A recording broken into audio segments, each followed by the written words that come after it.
अच्छा, मैं एंटर हुआ, मैं चल रहा था लेफ्ट हैंड साइड पे, अब्बास चल रहा था राइट हैंड साइड पे। कोई सफ़ेद लिबास में कोई खातून, लाइक जैसे आप समझ लें कि दुल्हन के लिबास में एक खातून खड़ी, तो काफ़ी दूर का फासला था। तो मैंने अब्बास से मैंने कहा, यार मैंने कहा अब्बास ये देख इस टाइम कोई खातून खड़ी नहीं है।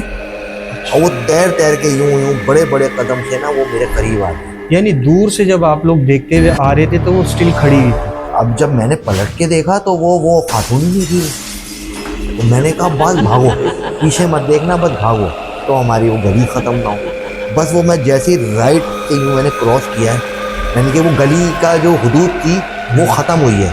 मुझे ऐसा लगता है कि वो जो खातून थी उनकी जिन्नात जो के रूप में थी। जी उनकी हदूद जो थी ना वो उस गली तक की थी। बिस्मिल्लाहिर्रहमानिर्रहीम, अस्सलाम वालेकुम। आप देख रहे हैं खामोशी ऑफिशियल। मैं सैयद असद अब्बास। आज के हॉरर पॉडकास्ट में आपको खुशामदीद कहते हैं और चलते हैं अपनी गेस्ट की जानिब। हमारे साथ मौजूद हैं वसीम साहब। वसीम साहब बिजनेसमैन भी हैं और इनकी ट्रैवल एजेंसी भी है और काफ़ी ऐसे इन्होंने काम किए हैं कि गरीबों के लिए इन्होंने ऐसे इकदाम उठाए कि आज भी ये समझ लें कि अगर किसी को प्लॉट देना हो, किसी को घर देना हो, तो उस हवाले से ये अपनी वर्किंग में लगे हुए होते हैं। अस्सलाम वालेकुम वसीम साहब, कैसे हैं? जी वालेकुम सलाम, अल्लाह का शुक्र है, आप सुनाए खैरियत से? शुक्र है, करम है वसीम साहब। अच्छा वसीम साहब, क्या स्टोरी है आपके पास? आपने जिक्र किया था तो मैंने काफ़ी टाइम से मैं आपके पीछे लगा था कि आप टाइम दे दें हमें, तो आज आप हमारे साथ मौजूद हैं। तो नाज़रीन को आज आप क्या सुना रहे हैं स्टोरी? बस असद भाई ये बड़ी पुरानी स्टोरी है, कोई 5-7 साल पुरानी स्टोरी है। इलाका था ये हमारे घर की तरफ, नॉर्थ नाज़ाबाद की तरफ का इलाका, सखी हसन, शायद आपने नाम सुना, बहुत मशहूर है नॉर्थ नाज़ाबाद। जी। तो हम लोग किसी महफिल में, मैं और मेरा एक दोस्त है, बचपन का फ्रेंड है मेरा, अब्बास नाम है उसका, तो हम लोग किसी महफिल में जा रहे थे उधर। तो इतना ज़्यादा फासला नहीं था घर से, तो हमने उनको बोला कि यार चलो हम पैदल ही चलते हैं। टाइम क्या था? टाइम वैसे तो महफिल का टाइम हम लोग घर से निकले थे कोई 12 साढ़े 12 बजे रात के। जी। तो वो महफिल ख़त्म होते होते उधर लंगर का भी एहतमाम था, फिर उसके बाद उन्होंने तबरुकात भी दिए थे। करते करते वो कोई 2:30 पौने 3 बजे का वक्त था, सर्दियों के दिन थे। तो हम लंगर वगैरह करके वहाँ से निकले, तो हमने कहा चलो यार यहाँ से हम पैदल ही चले जाते हैं घर। सही। तो हम जब घर जा रहे थे तो पीछे की ये गली थी, तो वो शॉर्ट पड़ती थी हमें। सही। तो मैंने कहा यार अब रोड से जाने से अच्छा है कि हम गली से ही चलते हैं, शॉर्टकट रास्ते के हिसाब से। तो बस हमने कहा चलो यार, रात का 2:30 पौने 3 बजे का टाइम, आपको पता है कि 5-7 साल पुरानी बात है। अब सर्दियों के दिन, आपको पता है सर्दियों में तो वैसे ही लोग 12 बजे के बाद घरों से निकलते नहीं है, भूखा आलम हो रहा होता है बिल्कुल। तो यही सिलसिला था। अच्छा, जहाँ पे प्रोग्राम हुआ था उससे उसका फ़र्क था तकरीबन कोई 500 मीटर का फासला था। तो हम पैदल रोड से चलते चलते आए और आके उस गली के अंदर मुड़ गए। काफ़ी चौड़ी गली है, बड़े अच्छे मकानात बने हुए हैं, कोई 1000 यार्ड के, 1000 यार्ड के उधर घर बने हुए हैं। तो हम उस गली में खैर एंटर हुए। अच्छा, मैं एंटर हुआ, मैं चल रहा था लेफ्ट हैंड साइड पे, अब्बास चल रहा था राइट हैंड साइड पे। काफ़ी चौड़ी गली है, ऑलमोस्ट तकरीबन वो गली होगी कोई 60 फीट चौड़ी रोड हो गई है। तो हम चल रहे थे, तो सामने ही जो है ना एक बड़ा देव हैकल किस्म का दरख्त लगा हुआ था। अच्छा। हाँ।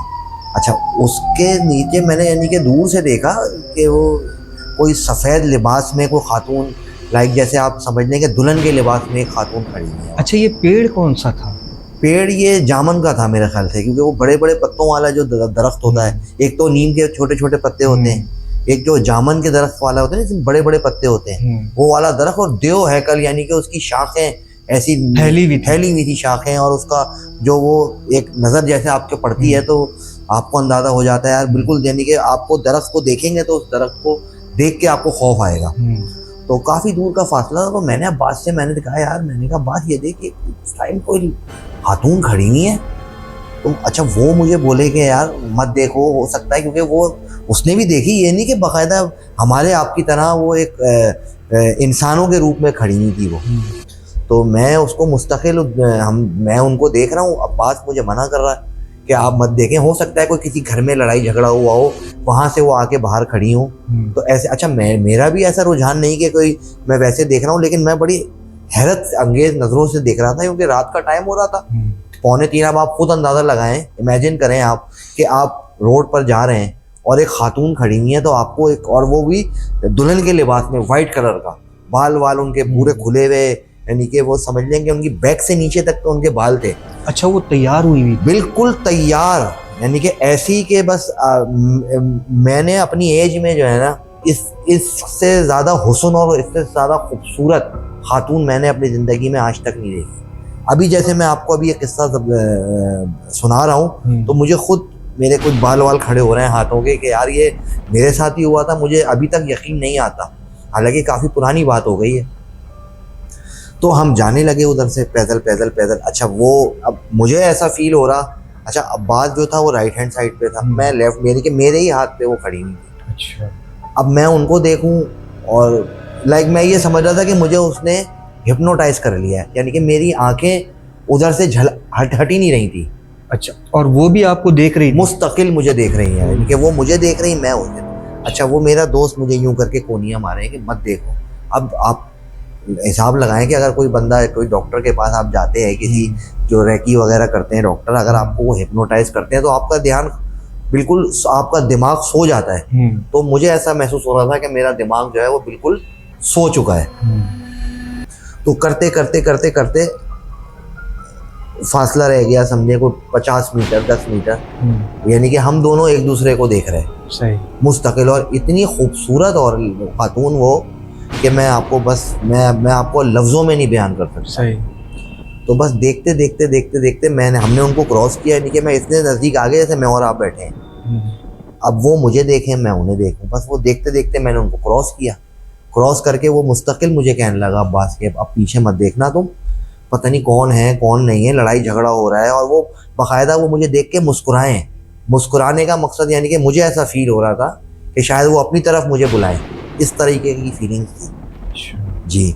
अब मैंने उनको क्रॉस किया, क्रॉस करके अब जाहिर बात है मैंने यूँ पलट के पीछे देखा तो भी वो मुस्तकिल वो मुझे देख रही थी। थोड़ा सा जब मैं असद भाई आगे गया ना, तो मैं जो अभी आपको बात बताने वाला हूँ, आपको वो बात यकीन ही नहीं आएगी कि यार ये मैं गलत बात कर रहा हूँ। और ये मेरी आंखों के सामने की स्टोरी है और ये मैं बिल्कुल रियल स्टोरी आपको बता रहा हूँ। ये कि मैं समझे कि 10 फुट के फासले पे मैं गया हूँ आगे। तो जब मैंने फिर पलट के देखा तो वो ऐसा लगा।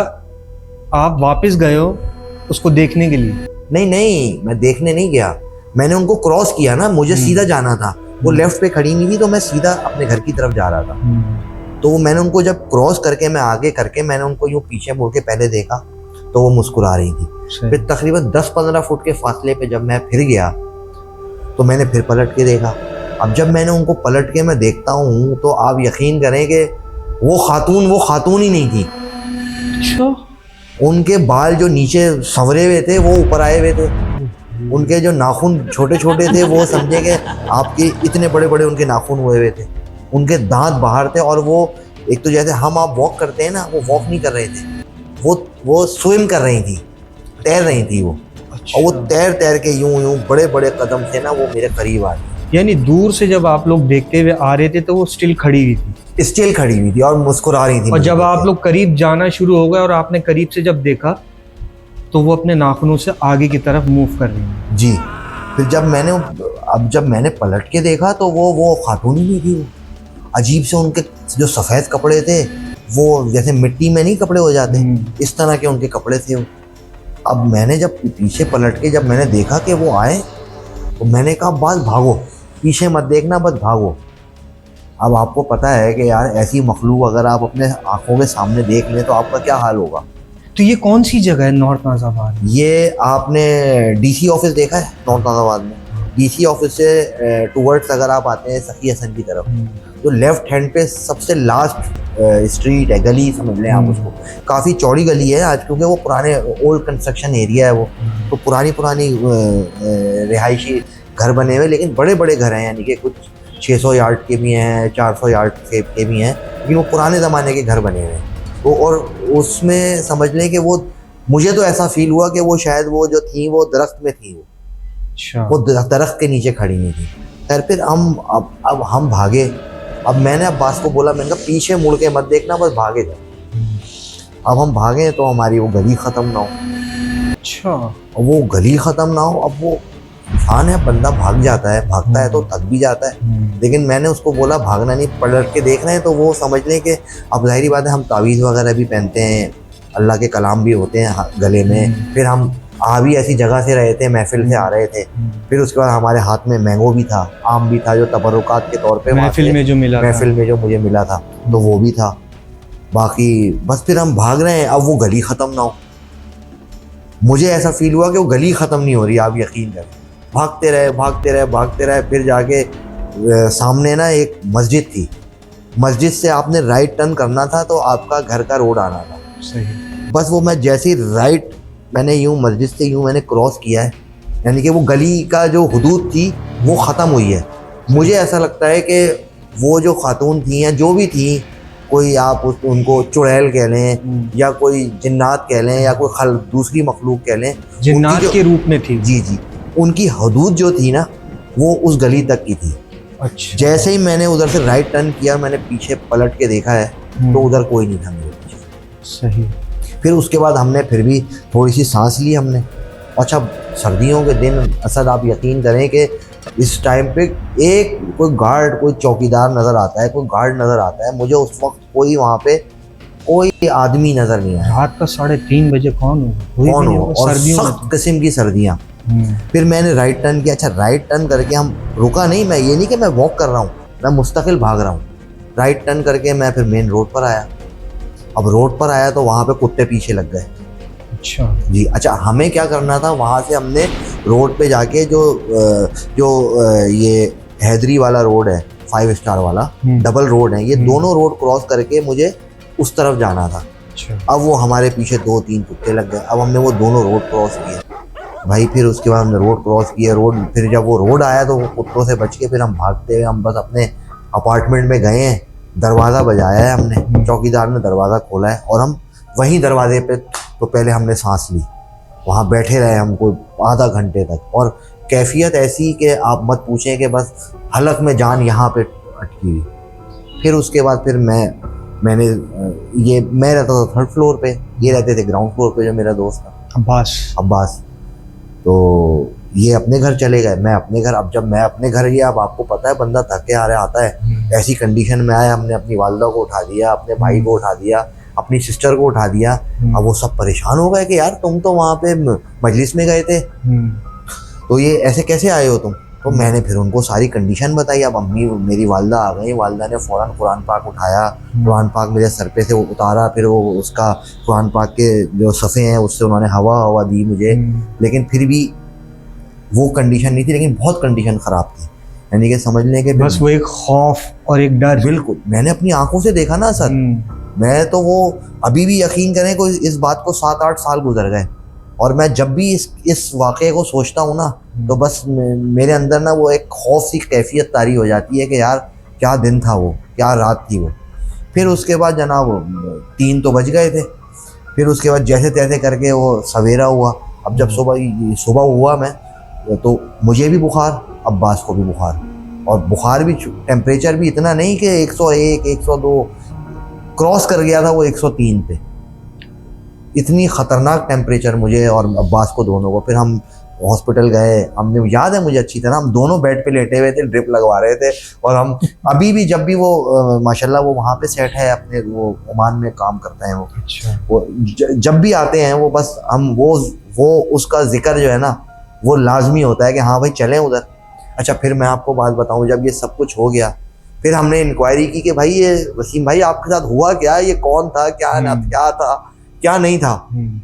तो फिर मैं दोपहर में, आप यकीन करें, मैं गया हूँ उधर उस दोबारा, यानी कि 2-4-5 दिन के बाद उस जगह दोबारा गए हो आप? दोपहर में मैं गया हूँ। मैंने कहा यार पता तो करूँ क्या है वहाँ के इलाका मकीनों से कि ऐसा ऐसा हमारे साथ सानिया पेश आया है, ये क्या था क्या नहीं था।